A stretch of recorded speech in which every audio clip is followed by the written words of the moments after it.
One small step for man, one giant leap for mankind.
Dans la Rome ancienne, la planète Mars symbolisait le sang et la guerre. Mais pour bien des gens aujourd'hui, la planète rouge serait la clé d'un avenir nouveau et radieux pour l'humanité. L'histoire de Mars commence il y a environ 4,5 milliards d'années, lorsque le gaz et la poussière ont fusionné pour former la 4e planète du système solaire. Mars est la 2e plus petite planète de notre système solaire, avec un diamètre légèrement inférieur à la largeur de l'Afrique. Sa surface totale est en fait similaire à celle de tous les continents de la Terre combinés. Tout comme sa cousine terrestre, Mars est une planète dense à la composition rocheuse. En son centre se trouve un noyau composé de fer, de nickel, de soufre, qui pourrait avoir créé un champ magnétique de protection au cours des premières années de Mars. L'enveloppe du noyau est un manteau rocheux, composé de minéraux silicatés et d'une croûte riche en fer. Ces minéraux de fer réagissent aux traces d'oxygène dans l'atmosphère, et les rouilles de Mars donnent à la planète sa couleur rouge si reconnaissable. Sa robe sanglante a encouragé les Romains à nommer leur dieu de la guerre Mars. Pour nous, sa couleur rouille symbolise les milliards d'années écoulées depuis sa création. De nos jours, Mars est sèche, désolée et froide, avec des températures tombant jusqu'à moins 142 degrés. Mais il y a des milliards d'années, la planète était bien plus chaude, plus active géologiquement et possédait une surface aqueuse. Des lits de rivières et de lacs se dessinent sur la surface de Mars, indiquant que de l'eau liquide était présente autrefois. Des volcans comme Olympus Mons, le plus grand volcan du système solaire, mesurant 3 fois la taille du mont Everest, a même connu des éruptions de lave. Mais il y a environ 50 millions d'années, peu après la disparition des dinosaures sur Terre, les volcans martiens se sont également éteints. L'eau est aujourd'hui encore présente sur la planète rouge, mais principalement sous forme de calotte glaciaire.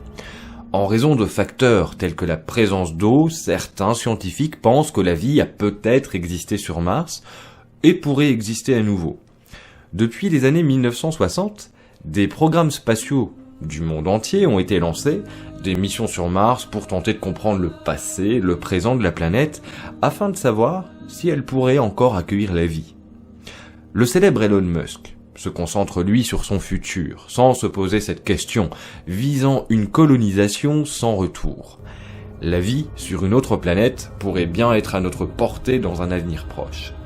Mais si une seule planète était porteuse d'espoir pour la survie de l'humanité, ce serait Mars.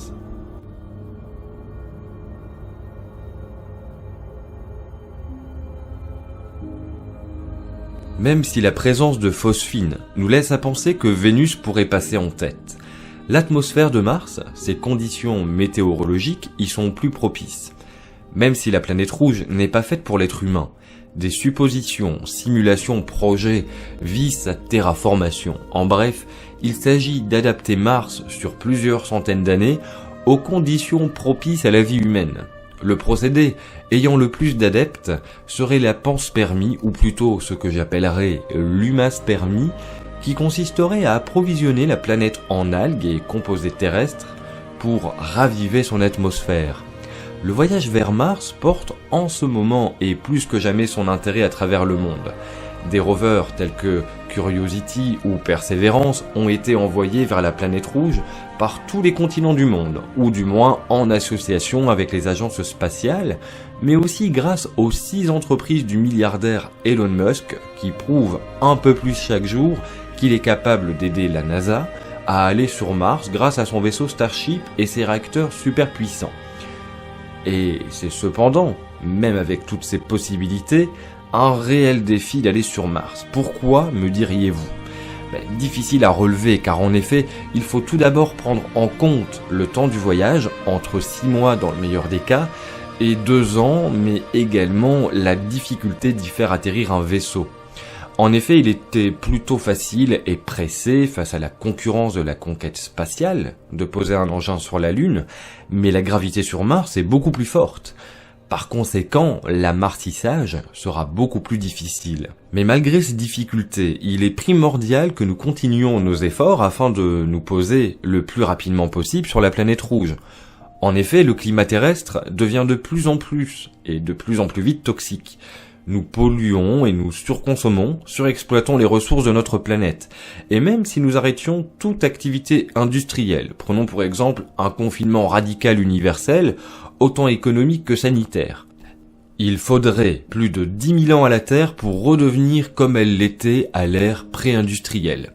Autrement dit, peu importe ce que nous entreprenons pour sauver notre planète et l'humanité, la Terre deviendra invivable pour nous d'ici quelques siècles. Mais ça n'est pas faute d'essayer à y vivre plus longtemps. Poursuivons aussi nos efforts écologiques. Nous avons aujourd'hui les moyens techniques d'aller sur Mars d'ici peu. Cependant, l'hypothèse d'un voyage, qui se passerait comme celui sur la Lune en 1969, est écartée. En effet, compte tenu de la durée du trajet, si des hommes vont sur Mars, ils y resteront certainement plusieurs mois, voire plusieurs années, ou définitivement. Ils y auront donc besoin d'une base, ainsi que d'un moyen de fabriquer du dioxygène, vital pour l'espèce humaine. Des expérimentations sont en cours pour essayer de transformer le CO2 martien en dioxygène. Cependant, le procédé utilisé n'a jamais été testé hors de l'atmosphère terrestre. Nous ne pouvons donc pour le moment pas savoir s'il sera aussi évident d'effectuer cette opération sur le sol martien. Mais c'est sur la possibilité d'effectuer une telle opération que se pose la potentielle colonisation martienne. Qu'un autre frein qui pourrait retarder le voyage, la crise économique liée à l'épidémie de la Covid-19 qui nous touche maintenant depuis presque un an, engendre un point crucial, les financements. Les États préféreront sûrement investir leur argent dans d'autres secteurs que l'exploration spatiale, ralentissant les recherches et le développement du matériel nécessaire à une telle aventure. La nouvelle présidence américaine représente également un potentiel frein au développement d'une mission martienne. Je donne ici aucun point de vue personnel quant à celle-ci, mais en effet, le budget de la NASA sera certainement diminué et côté américain, nous ne pourrions compter plus que sur l'entreprise d'Elon Musk, SpaceX. Désormais une entreprise puissante avec des moyens technologiques mais insuffisants pour ce saut. En effet, difficile d'imaginer un voyage vers Mars sans la participation de la NASA ou autre agence appartenant à d'autres nations. Finalement, dans chaque film de science-fiction, pour gagner contre les aliens ou pour quitter la planète tel que dans le célèbre film Interstellar ou Passenger, c'est l'humanité tout entière qui s'unit pour aboutir à sa réussite. Ce qui n'est actuellement pas le cas malgré nos souffrances sanitaires et économiques communes en cette année 2020, soit dit en passant. Cependant, SpaceX seul ne pourra pas faire grand-chose. Le but de Musk est de créer des fusées et des réacteurs capables d'amener des hommes sur Mars à bas coût, mais cela dans le but d'aider la NASA dans son programme martien. Il est en effet pour le moment inimaginable que SpaceX lance sa propre mission martienne et emmène, elle toute seule, des hommes sur le sol martien. Pourquoi Mars représente un tel intérêt pour les nations du monde ? Mars représente une solution de secours quant à la survie de notre espèce. Si jamais nous arrivons et allons assez rapidement, Elon Musk a annoncé qu'il poserait sa première base sur Mars d'ici 2030 et qu'il y aurait 1 million d'êtres humains sur la planète rouge d'ici 2050. Vous remarquerez ainsi la volonté du milliardaire américain à mettre tous les moyens qu'il possède en œuvre pour atteindre ses objectifs le plus vite possible. Il n'est pas le seul à avoir cette vision des choses. En effet, il y a plus de 100 ans déjà, Konstantin Tsiolkovsky disait « La Terre est le berceau de l'humanité, mais on ne passe pas toute sa vie dans un berceau ». Preuve que depuis que nous avons conscience de l'existence d'autres mondes habitables, nous avons la volonté de les explorer et de devenir une espèce multiplanétaire. Le voyage vers Mars n'est donc pas qu'une hypothèse pour sauver l'humanité, tout comme la possibilité de vie ou d'y vivre, cela se fera.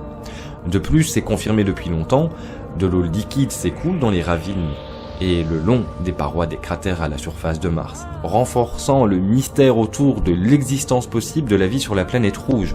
Mais les scientifiques ne savent toujours pas d'où provient cette eau, ni sa composition chimique, si elle permettrait d'accueillir la vie.